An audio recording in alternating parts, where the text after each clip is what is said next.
दोस्तों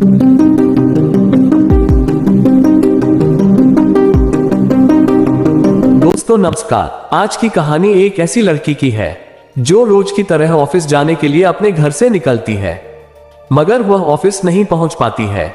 50 दिनों की पुलिस की जांच के बाद भी पुलिस को लड़की का कोई सुराग नहीं मिलता है। मगर फिर एक दिन जांच के दौरान एक गाड़ी के अंदर एक बूंद खून बरामद होता है और इस एक बूंद खून से पुलिस को गायब हुई लड़की से जुड़े सभी सवालों के जवाब मिल जाते हैं। तो आखिर कैसे एक बूंद खून से गायब हुई लड़की के रहस्य का खुलासा होता है, जानने के लिए इस वीडियो में आखिर तक बने रहे। यकीन मानिए जब आप पूरी कहानी और इस कहानी के पीछे की पूरी साजिश के बारे में जानेंगे तो शॉक्ड रह जाएंगे। इस कहानी में आगे बढ़ने से पहले जल्दी से क्राइम स्टोरी दुनिया चैनल को सब्सक्राइब कर लीजिए। दोस्तों ये कहानी मुंबई की रहने वाली कीर्ति व्यास नाम की लड़की की है। 28 साल की कीर्ति मुंबई के ग्रांड रोड स्थित भारत नगर रेजिडेंस में अपने परिवार वालों के साथ रहा करती थी। पढ़ाई खत्म करने के बाद मुंबई के अंधेरी वेस्ट मशहूर ब्यूटी ब्लड सैलून में काम करना शुरू कर दिया था। यहाँ कीर्ति फाइनेंस डिपार्टमेंट में काम करती थी। रोज की तरह ऑफिस जाने के लिए 16 मार्च 2018 को भी कीर्ति सुबह के 9 बजे अपने घर से निकलती है और वहां पर पहले से गाड़ी लेकर इंतजार कर रहे 2 दोस्तों के साथ ऑफिस की ओर निकल जाती है। कीर्ति के घर वाले भी अपने अपने काम में बिजी हो जाते हैं।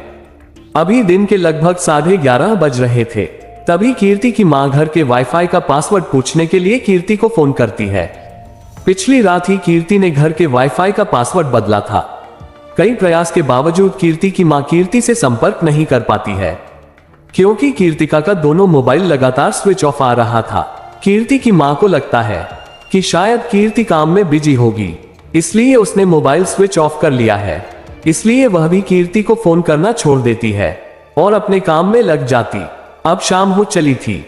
अब कीर्ति के ऑफिस से वापस आने का समय हो चुका था, मगर वह समय पर ऑफिस से वापस नहीं आती है। जब समय कुछ ज्यादा हो जाता है तो परिवार वालों को कीर्ति की चिंता सताने लगती है और वह कीर्ति के ऑफिस में फोन करके कीर्ति के बारे में पता करते हैं। यहां से उन्हें चौंकाने वाला जवाब मिलता है। ऑफिस वाले बताते हैं कि आज तो कीर्ति काम पर आई ही नहीं है, बल्कि लगातार उसका मोबाइल भी स्विच ऑफ आ रहा है। इस जानकारी के बाद घर वाले बहुत ज्यादा परेशान हो जाते हैं और अब वह कीर्ति के कुछ करीबी दोस्तों से फोन करके कीर्ति के बारे में जानकारी लेने की कोशिश करने लगते हैं।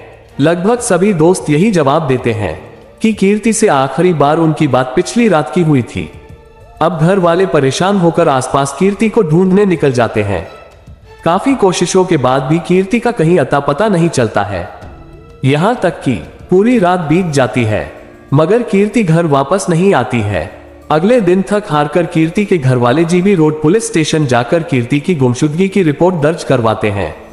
मामला दर्ज करने के बाद पुलिस वाले कीर्ति के ऑफिस जाकर जांच पड़ताल करते हैं और कीर्ति के बारे में जानकारी इकट्ठा करते हैं। इसके अलावा कीर्ति के दोस्तों से भी पूछताछ की जाती है।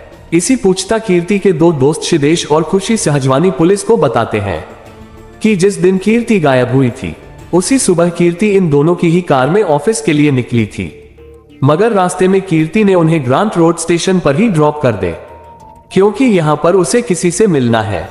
यहाँ से वो ट्रेन से ऑफिस चली जाएगी।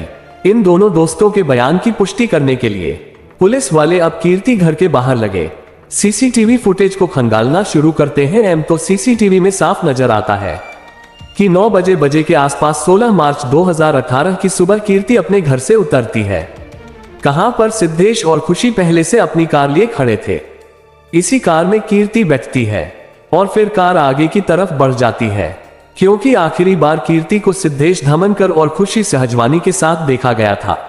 इसलिए पुलिस इन दोनों को इन्वेस्टिगेशन टीम का हिस्सा बनने को कहते हैं और इन दोनों से कीर्ति से जुड़ी छोटी से छोटी जानकारी और 16 मार्च 2018 को घटी एक चीज बताने को कहते हैं।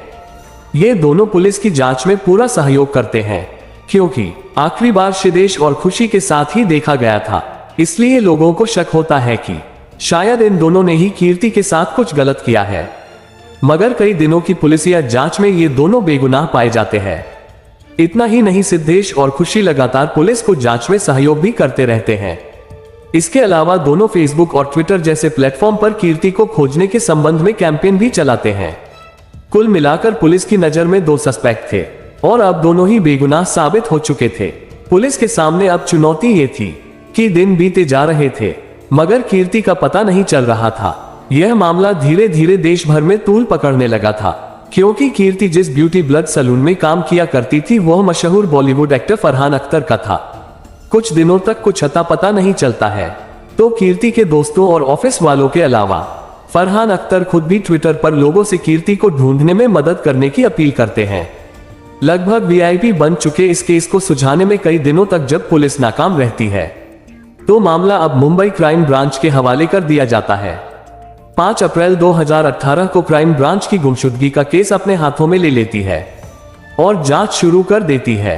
जांच शुरू करते हैं एक बार फिर से सभी सस्पेक्ट और आखिरी समय में कीर्ति के आसपास दिखे लोगों को जांच के लिए बुलाया जाता है और उन सभी से लंबी पूछताछ शुरू होती है। सीसीटीवी फुटेज के मुताबिक कीर्ति आखिरी बार सिद्धेश नमनकर और खुशी सहजवानी के साथ दिखी थी, इसलिए क्राइम ब्रांच की टीम भी इन दोनों को ही सस्पेक्ट मानते हुए अपनी जांच आगे बढ़ाती है। क्राइम ब्रांच के सामने भी सिद्धेश तमनकर खुशी सहजवानी कहते हैं कि सुबह 9 बजे के आसपास इन दोनों ने अपनी कार में कीर्ति को लिफ्ट दी थी और वह उन्हें लेकर ऑफिस की तरफ बढ़ रहे थे, मगर ग्रांट रोड स्टेशन के करीब पहुंचकर कीर्ति कार से उतर गई थी। इस दावे की पुष्टि के लिए कीर्ति के घर के बाहर लगे सीसीटीवी फुटेज की जांच पहले ही हो चुकी थी, मगर जैसा कि इन दोनों ने कहा था कि उन्होंने कीर्ति को ग्रांट रोड स्टेशन के करीब ड्रॉप किया, वहां की सीसीटीवी फुटेज की जांच पहले नहीं हुई थी, इसलिए क्राइम ब्रांच की एक टीम तत्काल ही स्टेशन के आसपास लगे सीसीटीवी फुटेज को खंगालना शुरू करते हैं। इसके अलावा सिद्धेश तमनकर और खुशी सहजवानी की कार में भी सीसीटीवी लगा हुआ था, उसके भी फुटेज की जांच शुरू होती है। यहाँ कुछ चौंका देने वाला खुलासा होता है, ना तो खुशी सिद्धेश और ना ही कीर्ति स्टेशन के आसपास आए हुए थे। स्टेशन पर लगे सीसीटीवी में कैद होती है और ना ही सिद्धेश तमनकर की कार में लगे सीसीटीवी से इन दोनों के 16 मार्च 2018 को इस स्टेशन की तरफ जाने की पुष्टि होती है। जब इस बारे में सिद्धेश और खुशी से पूछा जाता है कि तुमने तो बताया था कि तुम दोनों ने कीर्ति को ग्रांट रोड स्टेशन पर ड्रॉप किया था, जबकि सीसीटीवी के मुताबिक तुम लोग वहां गए ही नहीं थे, तो इस पर सिद्धेश्वर पुलिस वालों से कहते हैं कि दरअसल पहले कीर्ति ने उनसे कहा था कि मुझे स्टेशन तक छोड़ दो, लेकिन बाद में नवजीवन सोसाइटी के पास ही उतरने के लिए कह दिया। इस कारण वह ग्रांट रोड स्टेशन तक नहीं पहुंच पाए, क्योंकि दोनों प्राइम सस्पेक्ट ने कई बार अपना बयान बदल दिया था, इसलिए पुलिस वालों को शक होने लगता है और इन दोनों पर कड़ी नजर रखी जाने लगती है। इसके अलावा उनके फोन रिकॉर्ड की भी जांच की जाती है, मगर कहीं से कुछ भी संदिग्ध नहीं मिलता है और ये दोनों आजाद घूमते रहते हैं। अब कीर्ति को गायब हुए लगभग 50 दिन से ज्यादा हो चुके थे, मगर कहीं भी कीर्ति का अता पता नहीं था। ऐसा लगने लगा था कि शायद कीर्ति के बारे में कुछ पता नहीं चलेगा, मगर तभी पुलिस को एक ऐसी फॉरेंसिक रिपोर्ट मिलती है जिससे केस का पूरा रुख ही बदल जाता है। दरअसल जिस कार्य से आखिरी बार 16 मार्च 2018 को कीर्ति सिद्धेश और खुशी सहजवानी ऑफिस की ओर निकले थे, उस कार को शुरू में ही पुलिस वाले फॉरेंसिक जांच के लिए फॉरेंसिक लैब में भेज देते हैं। जब फॉरेंसिक लैब की रिपोर्ट आती है तो उसमें कहा जाता है कि कार की डिक्की में से खून की एक बूंद बरामद की गई है। जब इस एक बूंद खून का डीएनए टेस्ट किया गया और इसका मिलन कीर्ति के माता पिता के सैंपल से किया गया, तो दोनों मैच कर गए, मतलब कि उस कार में मौजूद एक बूंद खून कीर्ति का था। कार में कीर्ति के एक बूंद खून की मौजूदगी और बहुत कुछ इशारा कर रही थी। इसके बाद पुलिस वाले तुरंत एक बार फिर से सिद्धेश तमनकर और खुशी से जवानी को अपनी हिरासत में ले लेती है। इन दोनों से सख्ती से पूछताछ का सिलसिला शुरू होता है। दोनों लंबे समय तक यही रट लगाए रहते हैं कि उन्होंने रास्ते में कीर्ति को उतार दिया था, उन्हें नहीं पता कि कीर्ति कहां गई है। मगर जब पुलिस वाली कार की डिक्की में मौजूद कीर्ति के खून के कतरे के बारे में पूछते हैं तो सीधे तमनकर और खुशी सेजवानी कोई सटीक जवाब नहीं दे पाते हैं और फिर एक समय बाद पुलिस की कड़ाई के सामने टूटकर सच्चाई उगलना शुरू कर देते हैं। ये सच्चाई रुकवा देने वाली थी। दरअसल कीर्ति फाइनेंस मैनेजर के तौर पर काम कर रही थी, जबकि यहीं पर खुशी सहजवानी कीर्ति की जूनियर के तौर पर काम करती थी और सिद्धेश तमनकर अकाउंट एग्जीक्यूटिव के तौर पर काम कर रहा था। सिद्धेश तमनकर यहां लंबे समय से काम कर रहा था और इसका परफॉर्मेंस भी ठीक ठाक था, मगर पिछले कुछ महीनों से वो टारगेट करने में, अजीब करने में नाकाम हो रहा था। इसके अलावा उसके काम में भी लगातार गड़बड़ी आ रही थी। इस कारण कीर्ति सिद्धेश तमनकर को एक नोटिस जारी कर देती है और उससे कहती है कि 16 मार्च 2018 तक या तो एम अपना परफॉर्मेंस सुधार ले, नहीं तो उसकी नौकरी चली जाएगी। इस नोटिस के बारे में 28 साल का सिद्धेश नमनकर अपने साथ काम करने वाली 42 साल की खुशी सेजवानी को भी बताता है। दरअसल खुशी सहजवानी पहले से शादीशुदा थी, मगर ऑफिस में वह सिद्धेश दमनकर के साथ रिलेशनशिप में आ जाती है। जब कीर्ति सिद्धेश दमनकर को नोटिस जारी कर देती है तो खुशी को डर सताने लगता है कि अब सिद्धेश को कीर्ति निकाल देगी, क्योंकि मार्च महीने में भी सिद्धेश दमनकर अपना परफॉर्मेंस सुधारने में कामयाब नहीं हो सका था। अब यहीं पर खुशी सहजवानी और सिद्धेश दमनकर मिलकर एक खौफनाक प्लान बनाते हैं ताकि सिद्धेश की नौकरी बचाई जा सके। प्लान के मुताबिक ये दोनों कीर्ति को फोन करते हैं और कहते हैं कि आज तुम हम दोनों के साथ ही कार से ऑफिस तक चलो। पहले रोजाना कीर्ति ट्रेन से अपने ऑफिस जाया करती थी। इन दोनों के कहने पर कीर्ति इन दोनों की इको स्पोर्ट्स कार में बैठ जाती है। कीर्ति के कार में बैठने के बाद ये दोनों कार को लेकर सुनसान इलाके में चले जाते हैं और रास्ते में कीर्ति से कहते हैं कि वह सिद्धेश दमनकर को नौकरी से ना निकाले। इस पर कीर्ति जवाब देती है कि इस बारे में ऑफिस मीटिंग में फैसला लिया जाएगा। जब कीर्ति की तरफ से इन दोनों को मन मुताबिक जवाब नहीं मिलता तो दोनों कार के अंदर ही कीर्ति से लड़ने लगते हैं और इसी लड़ाई के दौरान सिद्धेश दमनकर और खुशी से जवानी मिलकर पट्टे से कीर्ति का गला घोंट देते हैं और काफी देर तक गला दबाए रखते हैं। इस कारण कार के अंदर ही कीर्ति की मौत हो जाती है। कीर्ति की मौत होने के बाद ये दोनों अब लाश को ठिकाने लगाने की प्लान में लग जाते हैं, मगर सब कुछ नॉर्मल लगे इसलिए ये दोनों कार के शीशे को सनरूफ से ढक देते हैं और कीर्ति की लाश को कार के अंदर ही छोड़कर ऑफिस चले जाते हैं।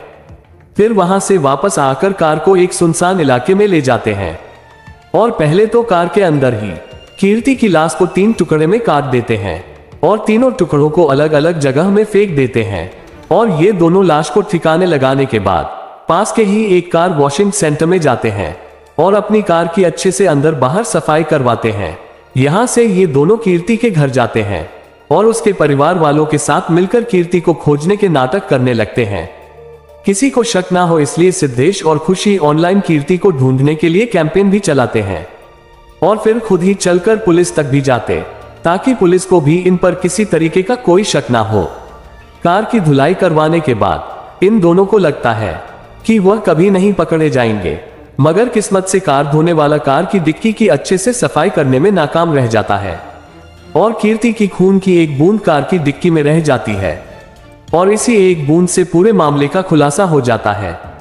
इस पूरे खुलासे के बाद सिद्धेश दमनकर और खुशी सहजवानी पर किडनैपिंग, पुलिस को गुमराह करने, सबूत मिटाने, हत्या करने जैसे गंभीर धाराओं के तहत मामला दर्ज किया जाता और गिरफ्तार करके जेल भेज दिया जाता है। फिलहाल इस केस की स्थिति के बारे में बात करें तो बेल पर खुशी सहजवानी जेल से बाहर आ चुकी है और बताया जाता है कि सिद्धेश दमनकर अभी भी जेल में है।